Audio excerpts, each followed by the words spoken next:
Hello everyone, this is doctor Jeevesh Yadav. तो आज according to NCISM syllabus BMS second year का जो सब्जेक्ट है संहिता अध्ययन 2, वो सब्जेक्ट हम लोग स्टार्ट करने वाले हैं एक रिवीजन पॉइंट ऑफ व्यू से, जिसमें हम लोग अगर आप एक बार भी नहीं पढ़े हो तो भी कौन से ऐसे पॉइंट्स हैं जो आपको ध्यान रखने हैं, क्या क्या चीज़ें हैं। साथ ही साथ जिस नोट्स से अभी मैं पढ़ाने वाला हूँ वो भी नोट्स बिल्कुल फ्री है। वो आपको मेरे को कहाँ पे मिलेगा वो भी मैं आपको बता दूंगा। वैसे बेसिकली टेलीग्राम चैनल के ऊपर अपलोड कर ही देता हूँ मैं, ठीक है, जिसका लिंक डिस्क्रिप्शन में मैंने दिया हुआ है। बट वो पासवर्ड प्रोटेक्टेड रहेगा, तो आपको जो है ये लेक्चर्स देखने पड़ेंगे, ठीक है। जो बीच में मैं पासवर्ड बताऊँगा उसी से वो PDF आपको ओपन हो जाएगा। साथ ही साथ आप लोग को भी पता है आयुर्वेदा रिलेटेड कंटेंट्स बहुत कम है यूट्यूब के ऊपर, और अगर आपको चाहिए अच्छे कंटेंट या मेरे कंटेंट आपको पसंद आ रहे हैं तो स्पेशली मैं बोलूँगा कि मेरे चैनल सब्सक्राइब कर लेना, और ये जो वीडियो है उसको ज़्यादा से ज़्यादा लोगों तक शेयर करना, ताकि इससे क्या होता है कि एक मोटिवेशन मिलता है कि हाँ, लोगों को चीज़ें पसंद आ रही हैं, तो वर्क उसके ऊपर ज़्यादा होता है। तो इसी वजह से मैं बोलूँगा अगर आपको चीज़ें पसंद आ रही हैं तो ज़्यादा से ज़्यादा शेयर ज़रूर करना। स्टार्ट करते हैं स्नेहन अध्याय। स्नेहन अध्याय बहुत इंपॉर्टेंट चैप्टर है, संहिता अध्ययन के अंतर्गत पहला अध्याय है। इस चैप्टर के अंतर्गत अग्निवेश ने स्नेह से रिलेटेड, स्नेह मतलब क्या होता है, नॉर्मली जो लुब्रिकेशन प्रोवाइड करता है एक हिसाब से उसको हम लोग क्या बोलते हैं, स्नेह कहते हैं। जो हमारे शरीर में क्या है, लुब्रिकेशन प्रोवाइड करता है, अगर सामान्य भाषा में बोलें उसे अपन स्नेह कहते हैं। तो आपको पता है ऑलरेडी चरक संहिता में अग्निवेश और पुनर्वसु आत्रेय इनका ही कन्वर्सेशन आपको देखने को मिलते हैं। तो अग्निवेश कौन थे, शिष्य थे। तो इन्होंने अपने गुरु पुनर्वसु आत्रेय से टोटल 25 क्वेश्चन यहाँ पे पूछे हैं, ठीक है। तो उन 25 क्वेश्चंस के आंसर से रिलेटेड क्वेश्चन यहाँ पे आपके पूछे जा सकते हैं आपके एग्जाम में। जैसे कि पहला क्वेश्चन उनका था कि जो स्नेह की योनियाँ हैं वो कितनी हैं, ठीक है। तो स्नेह की जो योनियाँ हैं वो दो बताए गए हैं, एक होता है स्थावर योनि और एक होता है जांगम योनि। स्थावर योनि मतलब जो भी आपके प्लांट से जो आपको मिलते हैं, ठीक है। जैसे कि एग्जाम्पल के लिए तिल हो गया, ठीक है, तैल हो गया, ये सभी क्या है आपके प्लांट से ही मिल रहे हैं। तो ये क्या कहलाएंगे आपका, ये एरंडा का तेल, ये सारी चीज़ें क्या है आपके स्थावर योनि के अंतर्गत आएंगे जो मेनली प्लांट ओरिजिन है। इसके अलावा जांगम के अंतर्गत कौन सा आएगा, तो जांगम के अंतर्गत जो जंतुओं से प्राप्त होते हैं, जो एनिमल से प्राप्त होते हैं, जैसे कि आपका दूध हो गया, मिल्क हो गया, दही हो गया, मांस हो गया, घृत हो गया, वसा हो गया, मज्जा हो गया, ये सभी जो स्नेह हैं वो जांगम स्नेह के अंतर्गत आएंगे, ठीक है। स्थावर के अंतर्गत जो तिल तैल वगैरह हैं वो स्थावर के अंतर्गत आएंगे। जांगम के अंतर्गत दूध दही मांस घृत वसा मज्जा, ये सारी चीज़ें आती हैं। इसके बाद हम बात करते हैं, नेक्स्ट है आपका स्नेह के भेद, ठीक है।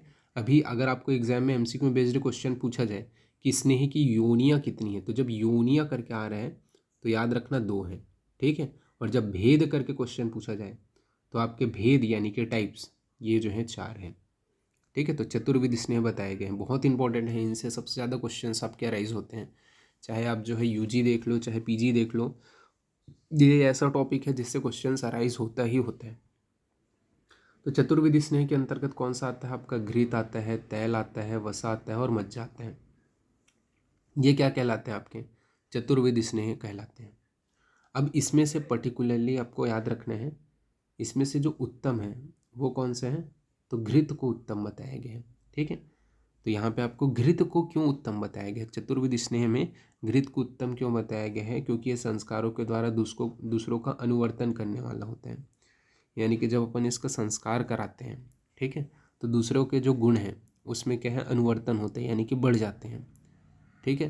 तो इस वजह से संस्कार मतलब, जैसे एग्जांपल के लिए आप घृत में अगर आप क्या है पानी मिला करके उसका सधव घृत बनाते हो तो उसकी प्रॉपर्टीज़ और बढ़ जाती हैं, ठीक है, हीलिंग प्रॉपर्टी बढ़ जाती हैं। तो वो क्या है, एक प्रकार का सधव घृत बनाने का जो प्रोसेस है वो क्या है, संस्कार कहलाता है। तो जब संस्कार कराते हैं किसी भी के साथ में तो क्या होता है, इसकी जो क्वालिटीज़ हैं प्रॉपर्टीज़ हैं उसमें वृद्धि हो जाती है, अनुवर्तन हो जाता है। इस वजह से घृत को जो है उत्तम बताया गया। तो यहाँ से भी एक MCQ बेस्ड क्वेश्चन पूछा जा सकता है कि चतुर्विध स्नेह में कौन सा स्नेह सर्वोत्तम है। याद रखना घृत जो है उसको सर्वोत्तम बताया है आचार्य चरक ने। फिर मोस्ट इंपॉर्टेंट जो नेक्स्ट क्वेश्चन पूछे जाते हैं वो है आपके चतुर्विध स्नेह के गुण कर्म से। ओके, तो एक एक करके ये सारे श्लोक्स जो जो इंपॉर्टेंट श्लोक्स हैं वही मैं प्लॉट किया हूँ यहाँ पे अभी। तो ये सारे श्लोक्स आपको लर्न करने पड़ेंगे। क्या बोला गया है, तो पहला तो घृत के गुण बताए गए हैं। तो घृत के गुण बताए गए हैं, यहाँ पे मैं हिंदी में भी एक्सप्लेन करूँगा चीज़ों को।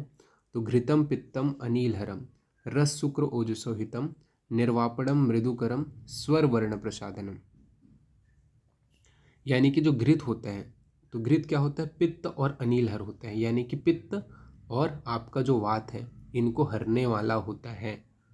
तो पित्त अनीलहरम अर्थात पित्त और वात को हरने वाला होता है, यानी कि पित्त वातग्न होते हैं। कौन, घृत की प्रॉपर्टी।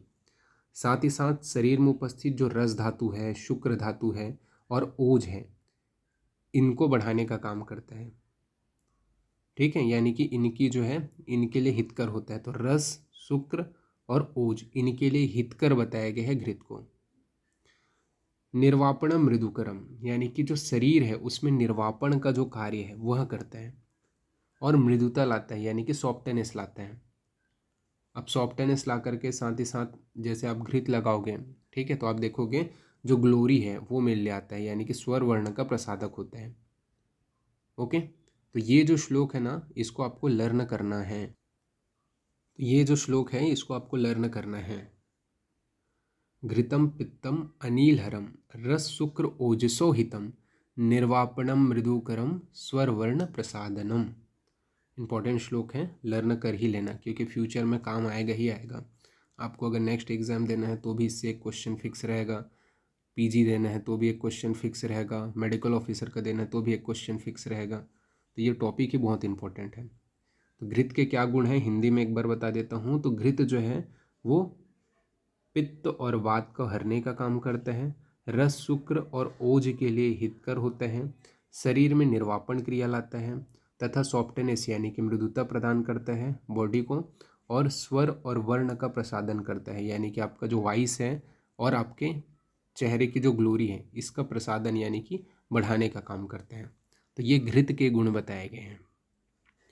घृत का जो प्रयोग है वो कब करना चाहिए प्रमुख रूप से, तो शरद ऋतु में, जो शरद का समय होते हैं उस समय में घृत का प्रयोग करना चाहिए। तो शरद ऋतु में जो है घृत का प्रयोग करने के विषय में यहाँ पे आपका बताया गया है। तो ये श्लोक को भी याद रखना और प्रयोज्य जो ऋतु है उसको भी आपको ध्यान में रखना है। फिर नेक्स्ट आपका आता है तैल। ओके, घृत का गुण क्लियर हो गया। श्लोक 2-3 बार जैसे जैसे मैं बोलता जा रहा हूँ तो प्रोनाउंस करके याद करने की भी कोशिश करना। फिर तैल का गुण बताया गया है। तो तैल का क्या गुण बताया गया है, क्या क्वालिटीज़ बताए गए हैं, तो मारुतग्न न च श्लेष्मवर्धनम बलवर्धनम त्वच उष्ण स्थिरकरम तैल योनि विशोधनम। अर्थात जो तैल होते हैं वो वातहर होते हैं, साथ ही साथ मारुतग्न न च श्लेष्मवर्धनम बलवर्धनम। ठीक है, तो क्या करते हैं, मेनली श्लेष्मा को बढ़ाने वाला होता है और बल को बढ़ाने वाला होता है। त्वचा में स्थिरता लाता है, उष्णता तथा स्थिरता लाता है त्वचा में, और योनि का विशोधन करने का काम करते हैं। ठीक है, तो क्या है, मारुतग्न होता है, तो तैल का आपका प्रॉपर्टी ही पता है, वातहर होते हैं। मारुतग्न अर्थात वात, मारुत किसका पर्याय है, वात का ही पर्याय है। तभी तो आपको पता है कि जब हम लोग पंचकर्म कराते हैं, ठीक है, तो सर्वांग अभ्यंग या फिर वात व्याधि से जो पीड़ित व्यक्ति होते हैं उसको अपन क्या कराते हैं, वात हर चिकित्सा कराते हैं, तो तैल की मालिश कराते हैं। तो ये क्योंकि तैल जो है वो मारुतग्न होते हैं यानी कि वातहर होते हैं। न च श्लेष्मवर्धनम, सॉरी न च श्लेष्मवर्धनम, यानी कि कफ को बढ़ाता नहीं है। ठीक है, गलती से मैंने श्लेष्मवर्धनम बोल दिया था, न च श्लेष्मवर्धनम बोला गया। न च श्लेष्मवर्धनम यानी कि कफ को भी नहीं बढ़ाएगा। बलवर्धनम, बल को बढ़ाते हैं, त्वचा में उष्णता लाते हैं और स्थिरता लाते हैं, साथ ही साथ योनि विशोधक होते हैं। ये किसके क्वालिटीज़ बताए गए हैं, तो तैल के गुण बताए गए हैं। तो ये चीज़ श्लोक को भी याद रखना और इसके क्वालिटीज़ को भी याद रखना। ठीक है, कि मारुत वातहर होता है, श्लेष्म को नहीं बढ़ाता है, बलवर्धक होते हैं, त्वचा में उष्णता लाता है, स्थिरता लाता है और योनि विशोधक होते हैं। इसका प्रयोग जो काल है वो प्राविड ऋतु बताए गए हैं। ओके, कौन से काल में इसका प्रयोग करना चाहिए, तो प्राविड ऋतु में। फिर वसा के गुण के विषय में बात करते हैं। तो वसा का जो गुण है वो है आपका वृद्ध भग्न, भ्रष्ट योनि, कर्ण शिरोरुचि, पौरुष्य उपचायते स्नेह, व्याम सेवती वसा। ठीक है, तो यहाँ पे आपको बताया गया है कि जो वसा होता है उसका प्रयोग हम लोग कहाँ कहाँ पे करेंगे।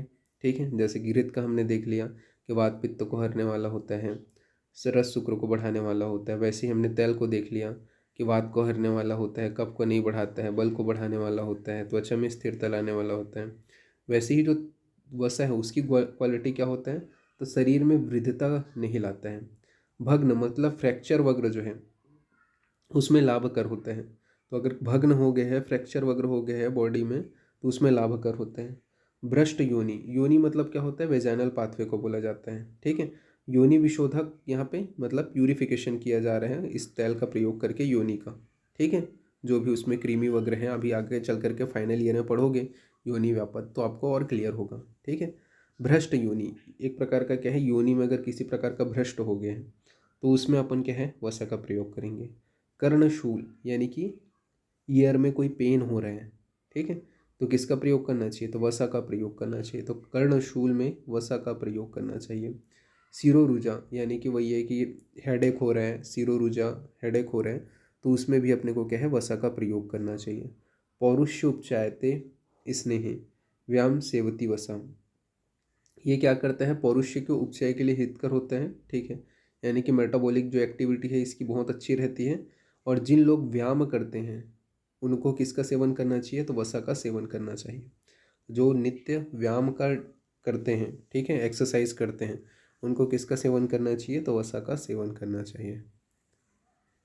तो ये यहाँ पे आपका बताया गया है। तो वृद्धता, भग्न मतलब फ्रैक्चर, भ्रष्ट योनि यानी कि वेजाइनल पाथवे से रिलेटेड जो आपका किसी प्रकार का भ्रष्ट योनि मतलब वही है कि कोई ये बोल सकते हैं कि वेजाइनल पाथवे में कुछ सूचरिंग वगैरह कर रही थी या कुछ प्रोसीजर के दौरान वो क्या हो गया, उसका जो पाथवे है उसमें कुछ ऑब्स्ट्रक्शन या कुछ प्रॉब्लम आ गया तो भ्रष्ट योनि के अंतर्गत आ जाएगा। कर्णशूल मतलब ईयर में पेन हो रहे हैं। सिराशूल मतलब हेडेक मान के चलो।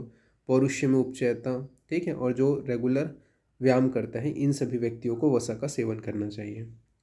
वसा का सेवन काल कौन सा बताया गया है, तो आपका जो माधव है यानी कि वैशाख का जो माह होता है वो आपका वसा के लिए सेवन काल बताया गया है। ओके, फिर मज्जा के विषय में बात करते हैं। तो बल शुक्र रस लेश्म मेधो मज्जा विवर्धनम, मज्जा विशेषतो अस्थानाम च बलकृत स्नेहोहितम।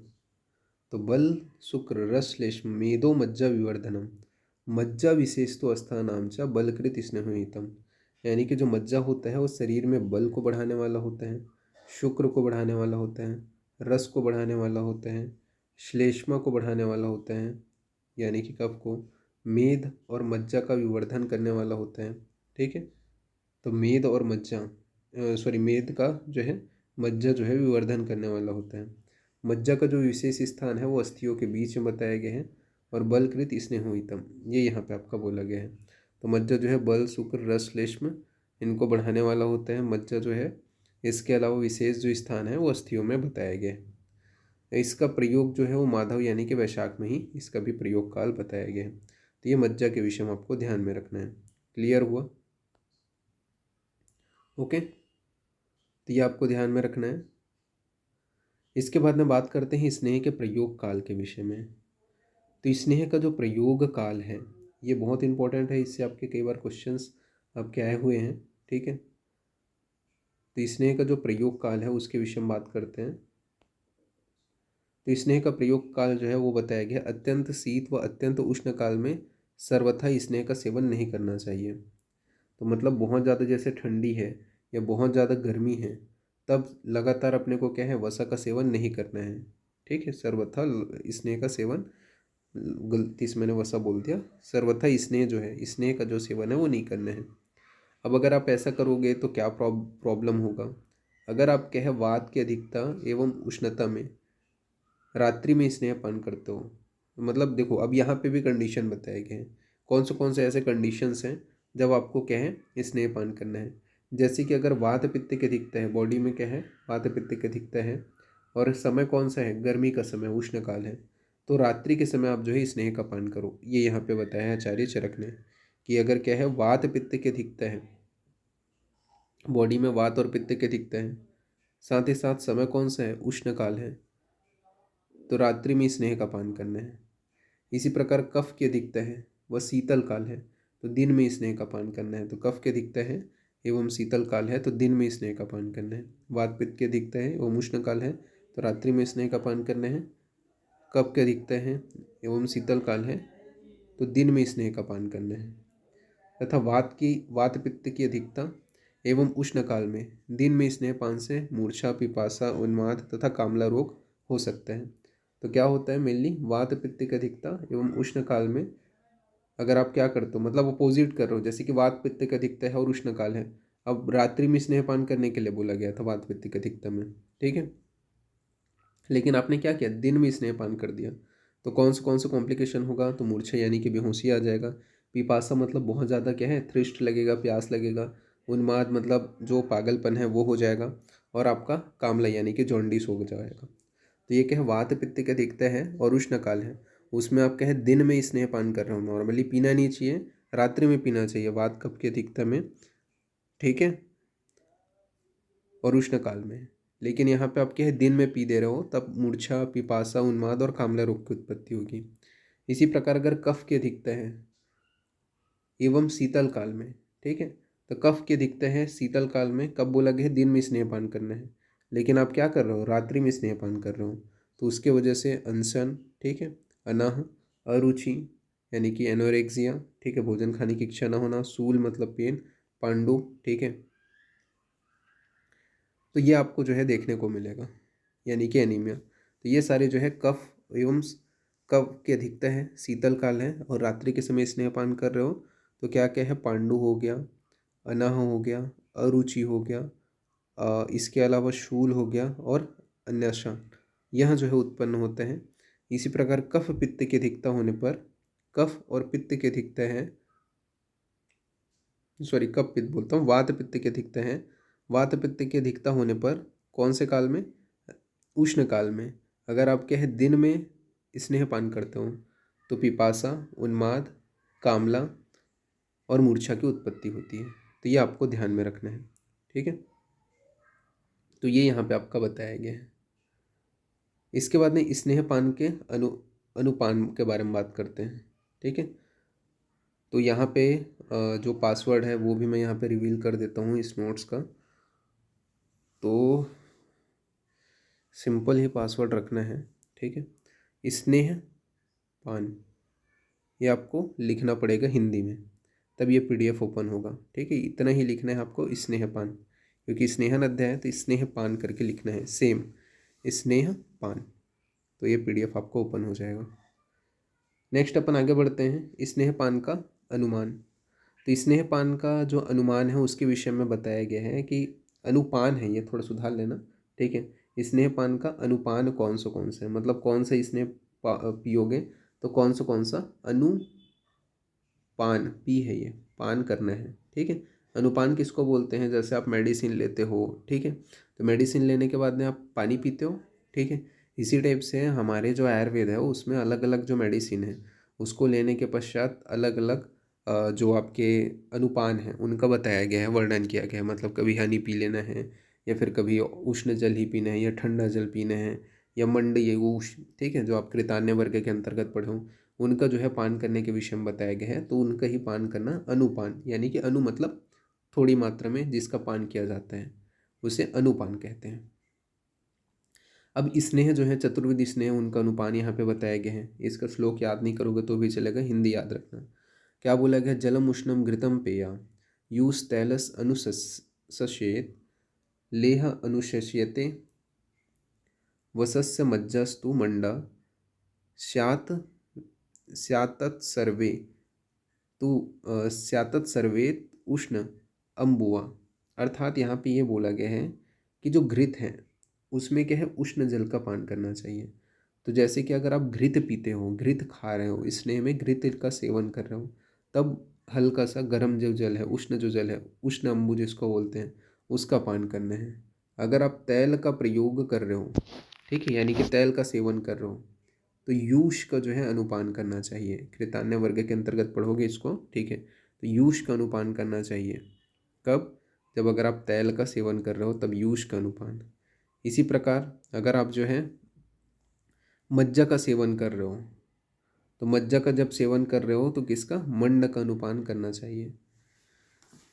ठीक है, तो मज्जा का जब सेवन कर रहे हो तो उस कंडीशन में क्या करना है, सॉरी वसा और मज्जा दोनों का सेवन कर रहे हो। ठीक है, तो वसा और मज्जा जब दोनों का सेवन करते हो तो उस कंडीशन में अपने को क्या करना है, तो वसा मज्जा के सेवन के बाद में मंड का अनुपान करना चाहिए। तो यहाँ पे सुधार लेना है, ये वसा है, देव नहीं है, ये वसा है। वसा और मज्जा का जब अनुपान करते हो तो उष्ण जल का अनुपान करना चाहिए, सॉरी उष्ण जल बोलते हो, मंड का अनुपान करना चाहिए।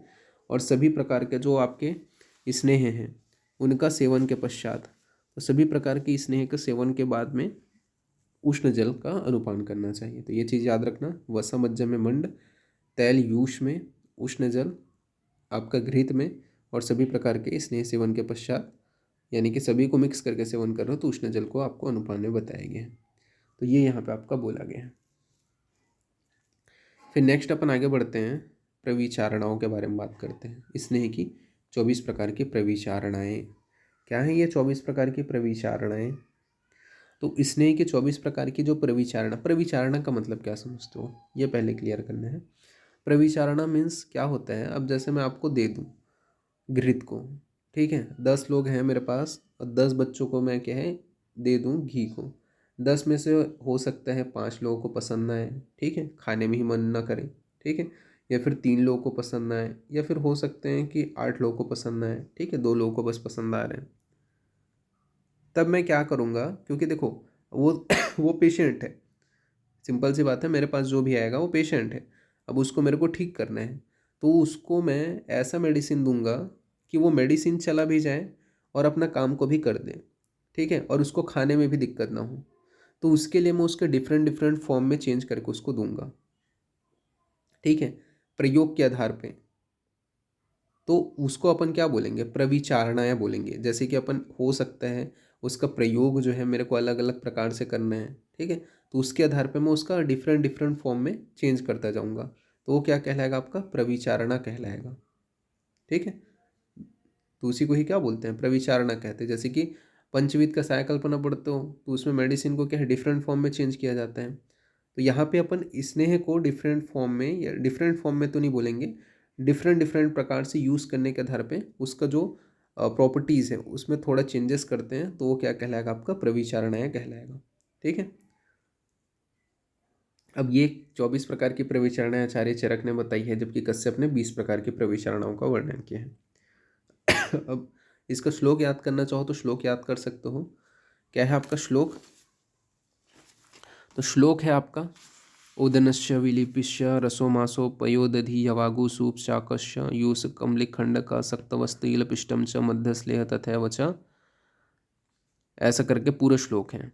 ठीक है, तो आपका पूरा जो है भक्ष्य व्यंजन च उत्तर वस्ते, ऐसा करके पूरा लंबा आपका 4 या 8 लाइन का श्लोक है। ठीक है, अगर याद कर सको तो अच्छी बात है, याद नहीं कर सकते कोई दिक्कत नहीं है, हिंदी याद रखो। पहला क्या है, पहला तो आपका उदान आता है, बट यहाँ पे आपका रस को दे दिया है, कोई दिक्कत नहीं है। तो पहला आपका रस हो गया, ठीक है, फिर ओदन हो गया, फिर विलेपी हो गया, फिर यवागु हो गया, फिर मांस हो गया, फिर सूप हो गया, फिर साग हो गया, फिर यूश हो गया, फिर दूध हो गया यानी कि मिल्क, दही हो गया, ठीक है, मध्य हो गया, लेह हो गया, खांड हो गया, कामलिक हो गया, तिल कल्क हो गया, सत्तू हो गया, भक्ष्य हो गया, अभ्यंजन हो गया, कर्ण तैल हो गया, अक्षी तर्पण हो गया, नस्य हो गया, गंडूस हो गया, वस्ती हो गया, उत्तर वस्ती हो गया। तो ये सभी आपके क्या हो गए, टोटल 24 प्रकार के प्रविचारणाएँ होगी। अब ये 24 प्रकार की प्रविचारणाओं से भी अंदर से भी क्वेश्चन पूछे जा सकते हैं, जैसे कि रस किसको बोलते हैं, ओदन किसको बोलते हैं, विलेपी किसको बोलते हैं, यवागु किसको बोलते हैं, ऐसे करके भी आपके एग्जाम में क्वेश्चन पूछा जा सकता है। तो इसको आपके लिए मैं होमवर्क दे रहा हूँ कि आपको इसको आपको बुक से, चरक संहिता की बुक में ये आपको डिटेलिंग में मिल जाएगा, तो इसको आपको पढ़ना है। ठीक है, कि अगर आपको पूछा जाए गंडूस में कितनी मात्रा में आपका जल होता है या क्या होता है, ठीक, कौन सा औषध द्रव्य का प्रयोग करते हैं, स्नेह का प्रयोग करते हैं या फिर अपन कल्क का प्रयोग करेंगे, किसका प्रयोग करेंगे या क्वाथ का प्रयोग करेंगे, तो ये चीज़ को आपको थोड़ा सा पढ़ना पड़ेगा। ओके,